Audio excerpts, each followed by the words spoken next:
नमस्कार दोस्तों, मैं हूं बिट्टू कुमार और मेरे चैनल बिट्टू एडवाइजर में आपका स्वागत है। आज हम आपके बीच 508 का गेसिंग क्वेश्चन लेके आए हैं। प्रश्न है, इनमें से किन्हीं दो के बारे में बताइए। क्षेत्र भ्रमण, सर्वेक्षण और परियोजना। अथवा पर्यावरण अध्ययन की किन्हीं तीन शिक्षण विधियों का वर्णन करें तथा बताएं कि इन विधियों की सहायता से बच्चों में ज्ञान का सृजन किस प्रकार होता है। अथवा प्रोजेक्ट विधि के सिद्धांत या विशेषताओं को बताइए। तो चलिए इसका आंसर देखते हैं। पहला है क्षेत्र भ्रमण। पर्यावरण के अंतर्गत केवल प्राकृतिक संसाधन ही नहीं आते, बल्कि वे सभी साधन जो मानव द्वारा निर्मित हैं, सम्मिलित हैं। क्षेत्र भ्रमण के द्वारा पर्यावरण का प्रत्यक्ष रूप से निरीक्षण कर विद्यार्थी यथार्थ के बारे में जानकारी प्राप्त करते हैं, जिससे उनके ज्ञान में वृद्धि के साथ साथ चिंतन और क्रियाशीलता में भी वृद्धि होती है। विद्वान पेस्टालॉजी ने ज्ञान प्राप्त करने के लिए क्षेत्रीय कार्य फील्ड वर्क की विशेष भूमिका बताई है। प्रकृतिवादी विद्वान रूसो भी यही मानते थे कि भ्रमण के द्वारा शिक्षा प्रदान करना सर्वोत्तम विधि है। कक्षा में बालकों को प्रकृति के विषय में जानकारी देने के बजाय प्रकृति निरीक्षण या क्षेत्र भ्रमण कहीं ज्यादा उपयुक्त कार्य है। अगर हम बच्चों को किसी औद्योगिक इकाई, डेयरी फार्म या किसी स्मारक के विषय में कुछ बताना चाहते हैं, तो उसके विषय में बताने से अच्छा है कि उनको दिखाकर उस जगह का अवलोकन करवाकर ही बालकों को ज्ञान प्रदान करवाएं। इस संबंध में विद्वान वाल्टर का विचार है, कोई भी स्थान जहाँ की कोई पौधा या जानवर पाया जाता है उतना ही महत्व रखता है जितना कि जानवर पौधे स्वयं रखते हैं। The place where a plant of animal lives is just as important as the plant of animal itself.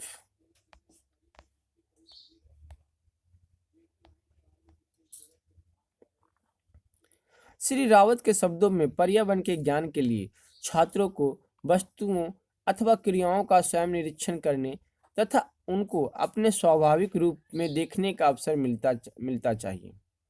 इसके लिए क्षेत्र भ्रमण महत्वपूर्ण साधन है।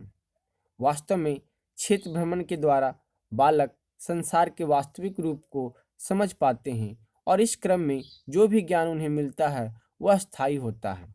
सिर्फ चित्र के माध्यम से जो ज्ञान प्राप्त किया जाता है उसमें अस्थायित्व नहीं होता, क्योंकि बालक उसे मूल रूप में जब देखते हैं तो पहचान नहीं पाते।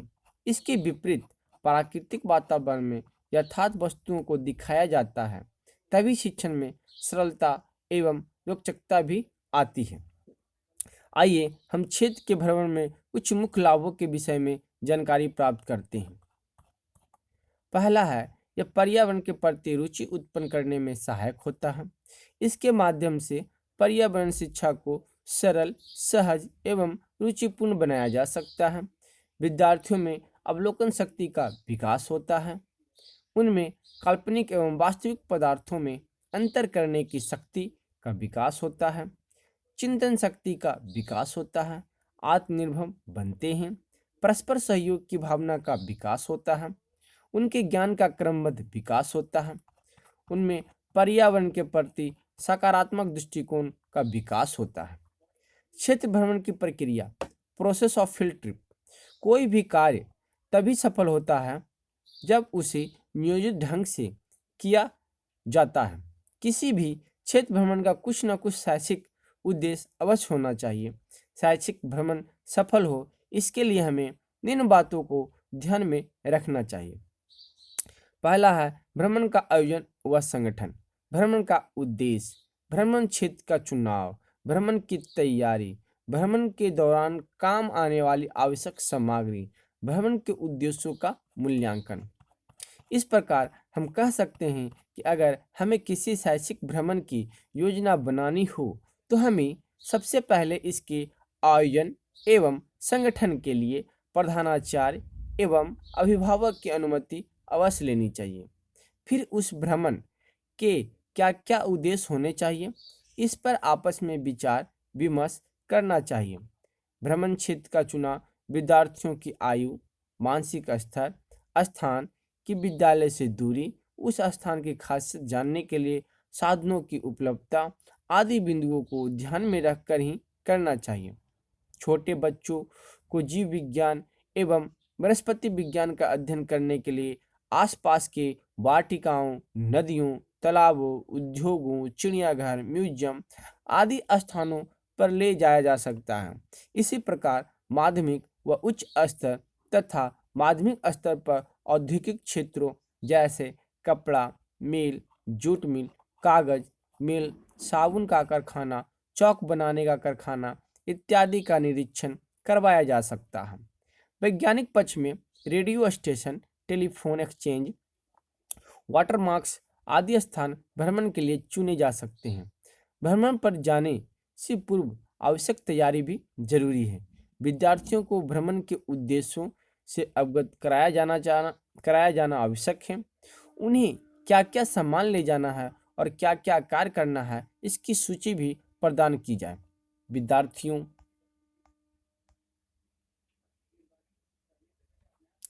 के समूह में कार्यों का विभाजन कर दिया जाए। साथ में ले जाने वाली आवश्यक सामग्री मौसम के अनुरूप होनी चाहिए। साथ में प्राथमिक उपचार का सामान, लेखन सामग्री, कैमरा आदि वस्तुओं का होना आवश्यक है। ये सूचना प्रदान कर देनी हो चाहिए। भ्रमण की वापसी के बाद उसका मूल्यांकन करना भी महत्वपूर्ण है।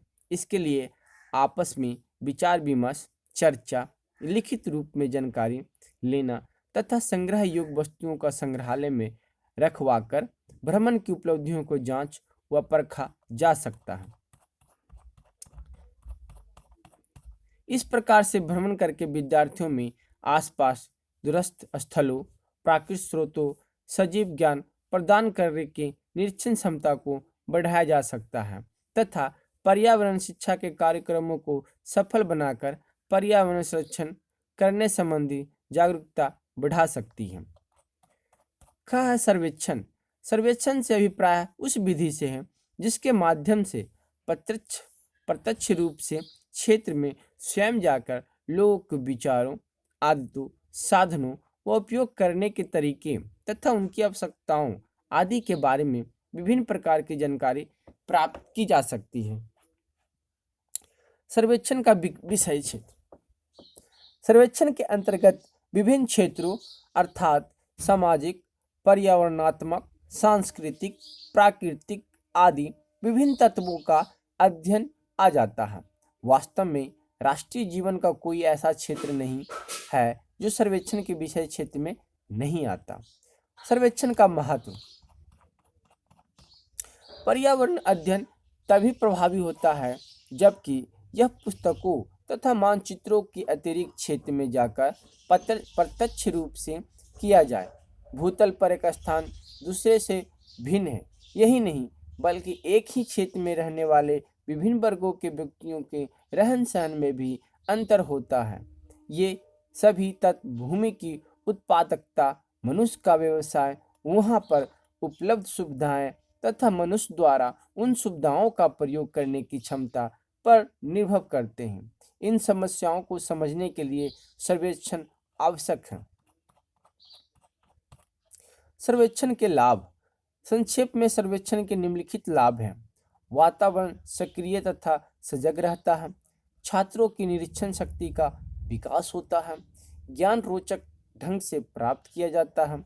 पर्यावरण प्रकरणों में छात्रों की रुचि बढ़ती है। छात्र जीवन के यथार्थ पक्षों की जानकारी प्रत्यक्ष रूप से प्राप्त करते हैं। छात्र समाज के संपर्क में आते हैं। परस्पर सहयोग की भावना का विकास होता है। सर्वेक्षण की सीमाएं। यह प्रविधि बहुत खर्चीली है। इस प्रविधि के प्रयोग में बहुत समय लगता है। इस विधि के प्रयोग के लिए पर्याप्त अनुभव चाहिए। सर्वेक्षण के टूल। सर्वेक्षण के लिए प्रश्नावली, साक्षात्कार, चेक लिस्ट आदि का प्रयोग किया जाता है। सर्वेक्षण के चरण। पहला, दूसरा, तीसरा, चौथा, पांचवा। पहला में कार्य क्षेत्र का मानचित्र, सर्वेक्षण की योजना बनाना, सर्वेक्षण का क्रियान्वयन अथवा संचालन करना, एकत्रित सूचनाओं को व्यवस्थित रूप देना, सर्वेक्षण के निष्कर्ष निकालना तथा रिपोर्ट तैयार करना।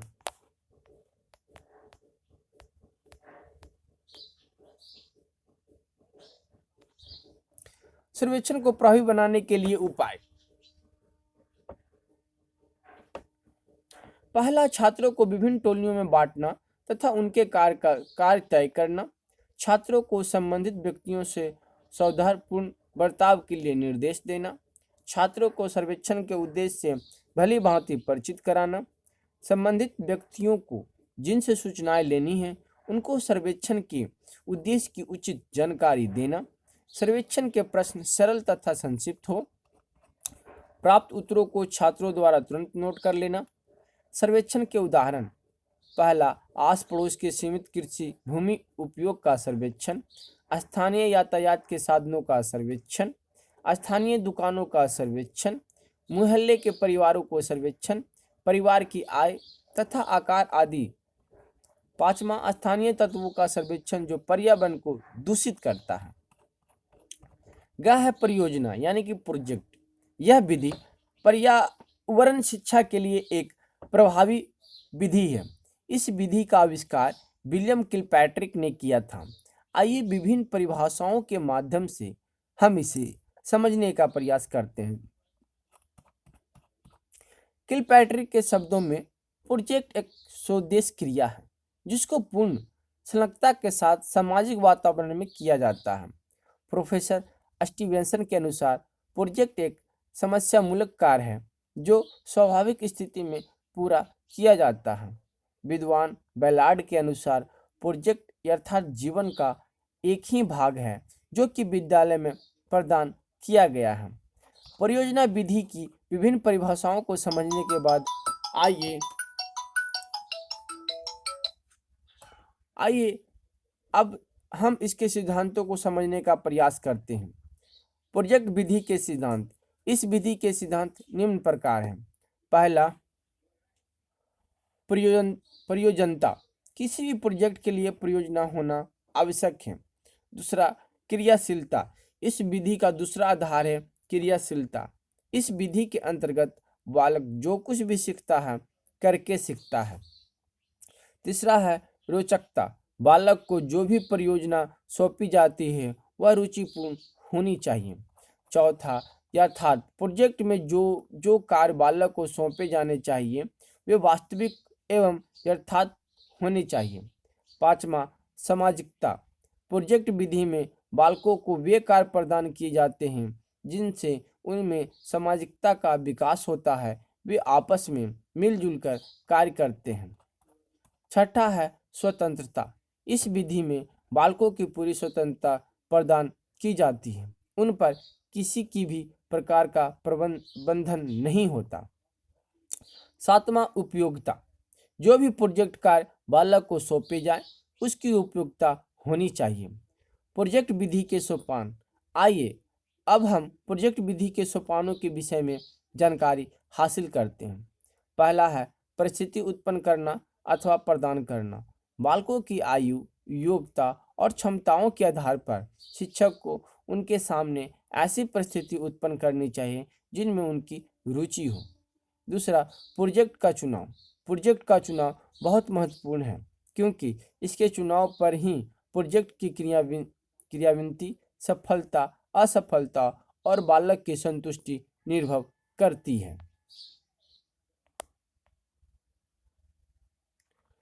प्रोजेक्ट की योजना बनाना। प्रोजेक्ट की योजना तैयार करना बहुत ही महत्वपूर्ण बिंदु है।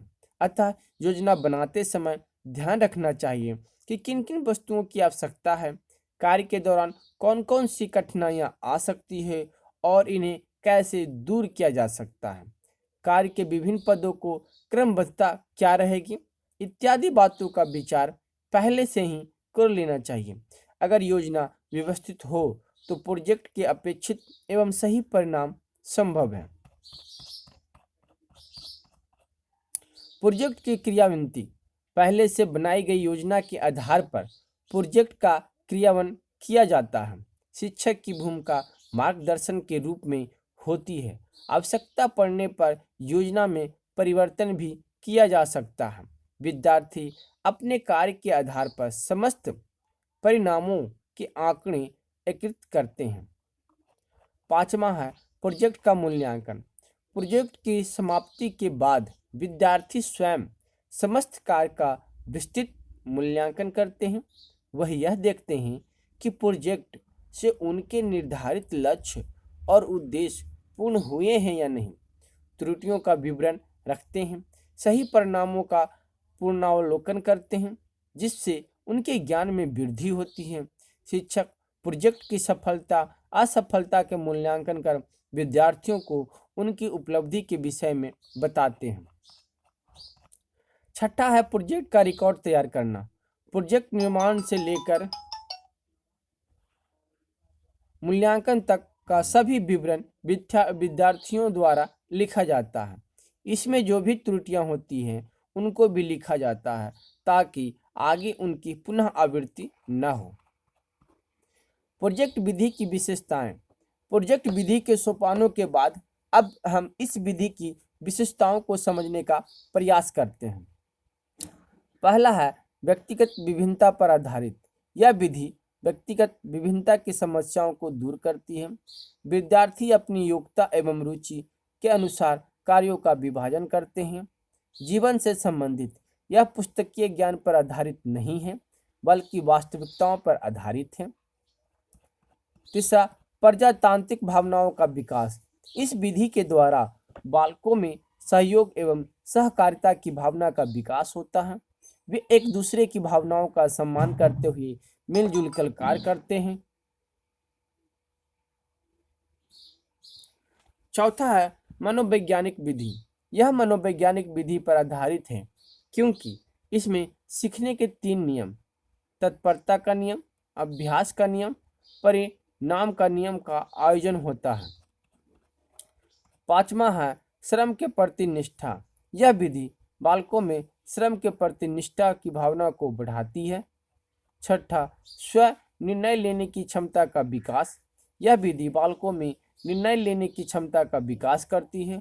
सातवां, अन्वेषण करने की शक्ति का विकास। प्रोजेक्ट विधि बालकों में अन्वेषण शक्ति का विकास करती है।